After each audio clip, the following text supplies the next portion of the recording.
Selamat datang kembali di CPP Talk bertajuk Pemimpin Baru, Harapan Baru.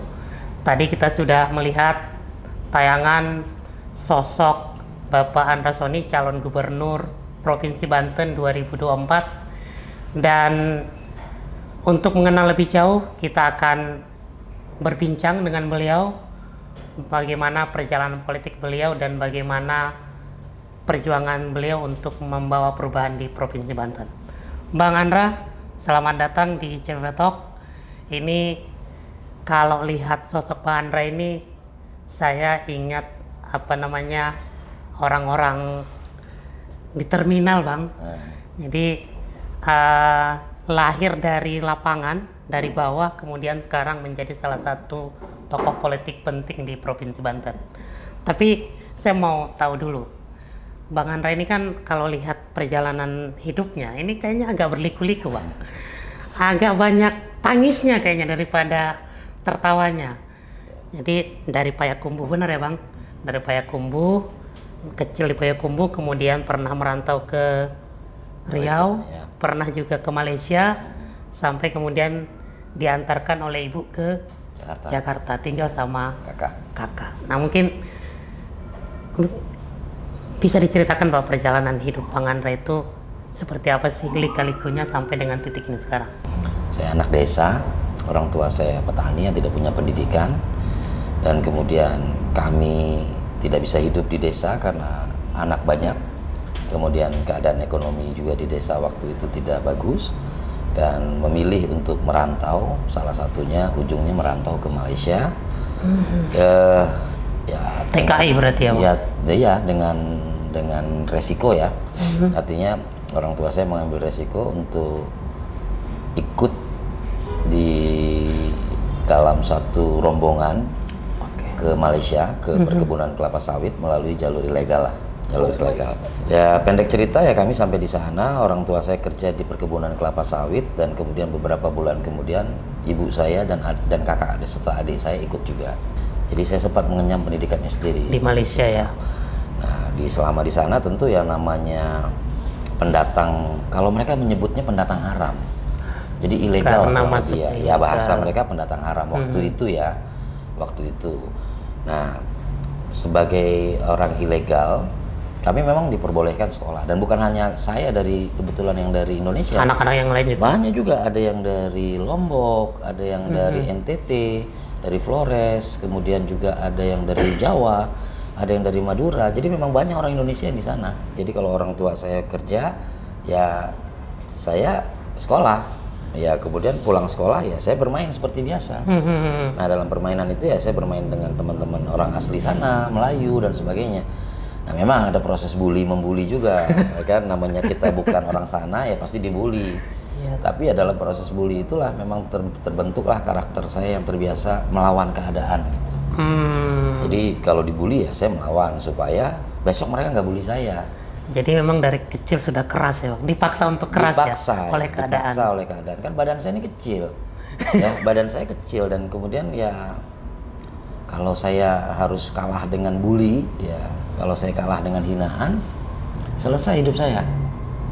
Nah, kemudian akhirnya banyak kawan juga. Sampai kelas 5 SD, lalu guru saya panggil, kamu katanya nggak bisa lagi sekolah kalau lanjut ke SMP, karena SMP itu orang tuamu harus ada dokumen, harus punya paspor, harus lain-lain. Nah, baik sekali tuh, Cikgu kita manggilnya. Cikgu kita baik sekali, dia bilang sebaiknya kamu pulang. Nah, saya ngomong ke orang tua saya kebingungan juga karena ini nggak ada paspor ya, nggak ada dokumen. Kita pulang ya. Gimana? Akhirnya saya ngomong, saya kepengen sekolah di Indonesia gitulah. Nah, saya kan punya kakak saya baru menikah, kakak pertama ya, yang kebetulan salah satu-satunya dari 6 bersaudara yang nggak ikut ke Malaysia. Nah, saya diantarlah ke beliau di Jakarta. Nah, saya tinggal dengan beliau, saya sekolah lagi di sini, mulai lagi dari kelas 5. Karena di Malaysia itu tahun ajaran baru itu di bulan Januari. Kalau di kita bulan Juni. Iya. Maka saya waktu itu sekitar bulan-bulan Februari. Tapi alhamdulillah nggak perlu waktu lama, saya naik kelas 6. Lalu kelas 6, nah pas kelas 6 itu kakak saya diterimalah pengajuan kredit rumahnya. KPR BTN, iya, kredit pemilikan rumah Bank Tabungan Negara. Kalau dulu kan diplesetkan bayar tapi nyicil gitu kan. Nah di wilayah Ciledug, sehingga saya nggak bisa pindah ke Ciledug karena dulu sistem rayon. Jadi kalau mau pindah dari DKI ke Ciledug mesti ke Bandung dulu karena masih masuk Jawa Barat.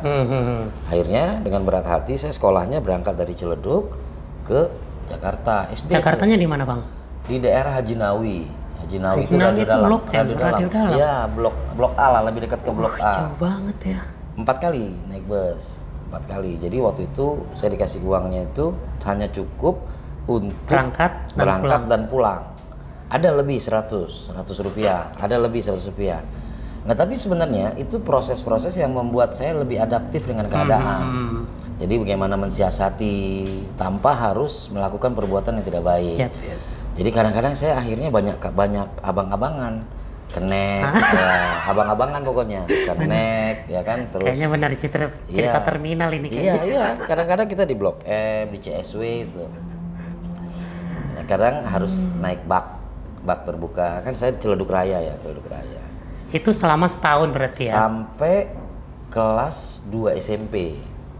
Iya, awal-awal kelas 2 SMP. Nah, di kelas 2 SMP itu sekolah saya tuh saya udah mulai sering terlambat. Akhirnya saya ngambil solusi, ada kawan baik itu dia membiarkan saya untuk mengajak lah untuk tidur di rumahnya supaya saya nggak terlambat. Akhirnya saya jadi terbiasa nginap-nginap. Lama-lama enak juga ya nginap gitu karena nggak capek di jalan kan. Tapi ternyata itu membuat kakak saya marah karena kakak saya kan punya tanggung jawab. Yep. Nah pas kakak saya datang ke rumah itu ketemu dengan bapak itu minta langsung kepada kakak saya, udah Andra tinggal di sini saja biar jadi anak angkat saya. Nah kemudian kakak saya tentu nggak berani kan menyampaikan jawaban dia harus sampaikan ke orang tua kandung saya. Nah waktu itu orang tua kandung saya sudah pemutihan, sudah punya paspor di Malaysia tahun 89 90 89 90 lah. Kembali ke Jakarta nemui calon orang tua angkat, masih calon tuh. Akhirnya sampaikan bahwa Andra tinggal di sini aja, saya tanggung jawab, saya akan didik, saya akan sekolahkan dan sebagainya begitulah. Nah saya tinggallah di keluarga angkat itu sampai saya lulus SMA. Berarti dari SMP sampai SMA itu sudah nggak sama kakak lagi? Sudah nggak, SMP kelas 2, awal kelas 2 sampai dengan SMA. Nah karena tinggal dengan keluarga angkat, ya udah punya orang tua kan, ya memang ada rasa percaya diri sehingga setiap ada aktivitas apapun saya berani untuk ikut.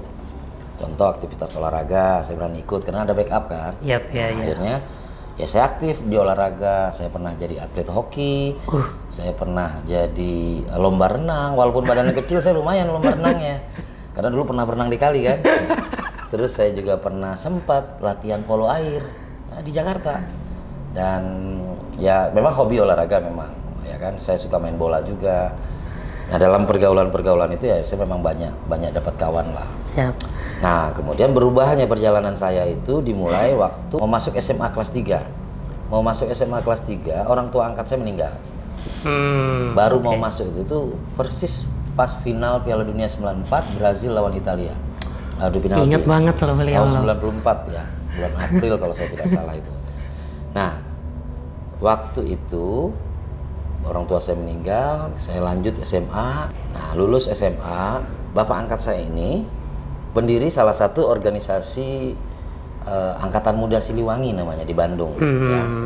Kemudian juga pernah menjadi anggota DPRD Kabupaten Bandung dari utusan golongan, tapi tahun 70-an. Ya itu saya tahunya setelah tinggal di situ. Dan tamu-tamunya kebanyakan politisi. Saya pernah lihat W.S. Rendra, saya pernah lihat Remi Silado, kemudian saya pernah lihat beberapa aktivis-aktivis yang sekarang punya nama besar juga. Waktu saya kecil itu.